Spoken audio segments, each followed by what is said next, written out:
was the astrologer, that Mike influenced the president's schedule every day.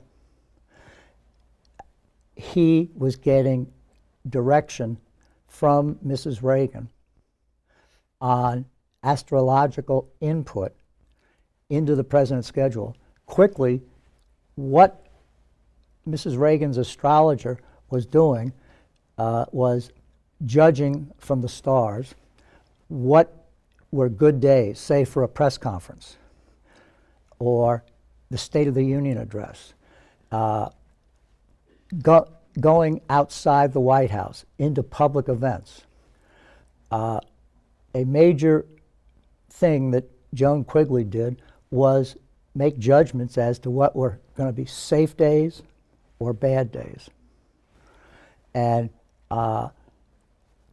Michael had to translate that input into the scheduling process.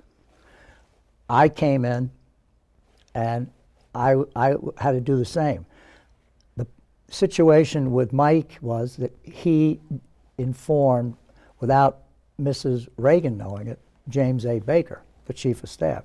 So there was no conflict there. When Don Regan and Baker switched jobs, I had been designated to replace Mike.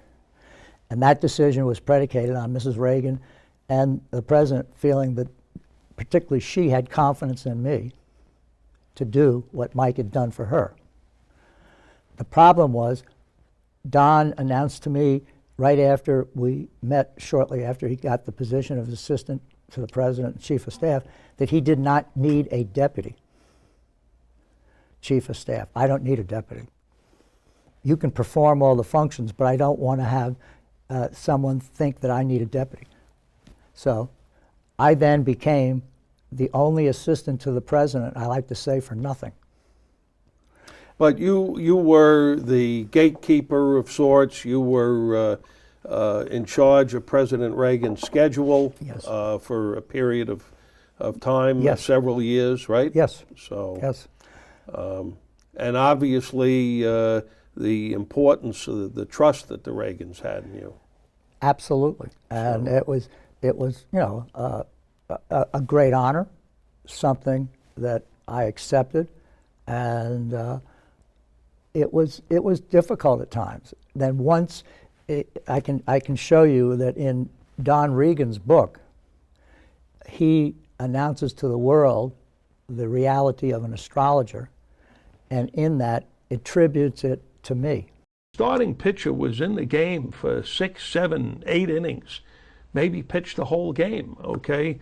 That was not uncommon. A reliever, maybe he came in for an inning or two. And right. Today, they seem to change pitchers at the drop of a hat. They'll have managers will call in pitchers to pitch to one batter, and they seem to be impatient, take them out.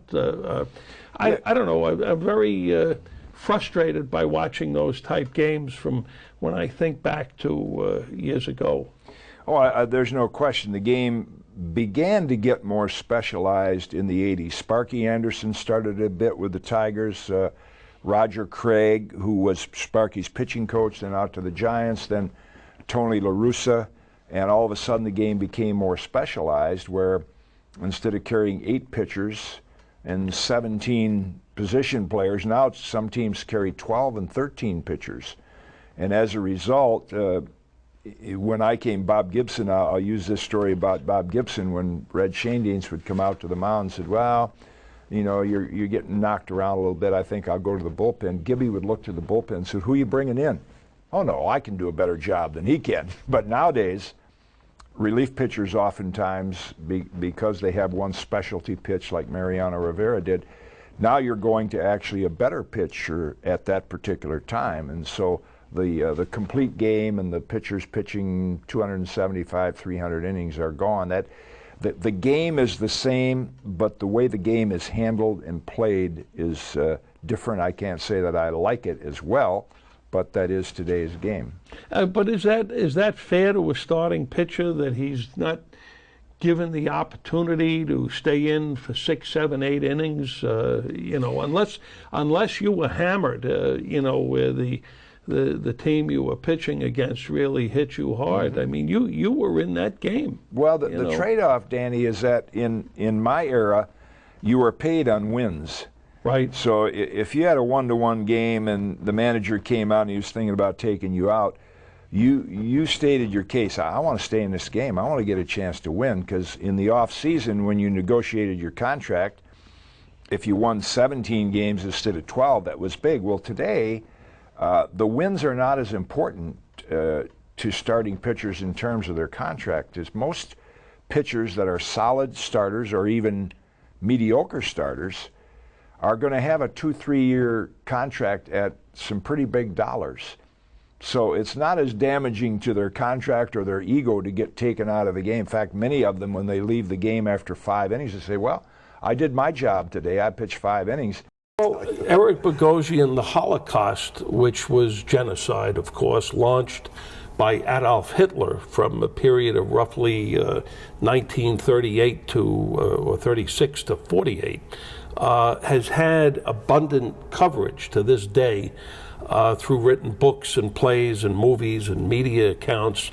And yet the Armenian genocide, which, proportionately was, I mean, when you consider the amount of people that were victims here and the so much less in population in the world at that time, it's been eclipsed in a sense by the Holocaust. It doesn't get the same level of status or recognition as the Holocaust does. Well, first and foremost, the Turkish government has actively suppressed this story. The Turkish government is a major ally of the United States. You just have to get out a map and note that they are border with Russia, they border with Iraq, Iran. They loom over the oil fields of Saudi Arabia. So the United States doesn't want to step on their toes. I don't know if that's a good idea or not. I think it's somewhat absurd, but they have over the years stepped in and forced. There was a movie that was going to be made in the 1940s, and they just stopped the movie from. Really? They went through the State Department. The U.S. government. U.S. government Really? Through the State Department. They forced. It was a movie based on the 40 Days of Mossadegh, the Franz Werfel novel. And they stopped the movie from being made. And they have continuously, they've now got our president who, prior to being president, used the word genocide, will no longer utter the word genocide. Samantha Power, who is our person at the UN, wrote a book about this, the story of these guys and the Armenian genocide. She's also not allowed to ever mention the genocide, and this is because of its policy. But I would never compare one of these tragedies with another one. I mean, what happened in Germany and Poland and Eastern Europe during World War II and just before is just, the magnitude is mind-boggling, as is this story also. One thing that should be kept in mind, though, is that Germany was an ally of Turkey in World War I, did participate in this genocide, and there's even indication that many of the young soldiers, German soldiers stationed in Turkey during this period, were later SS officers during World War II. So there's a direct connection between Germany and Turkey, between the Armenian genocide and the Jewish Holocaust of World War II.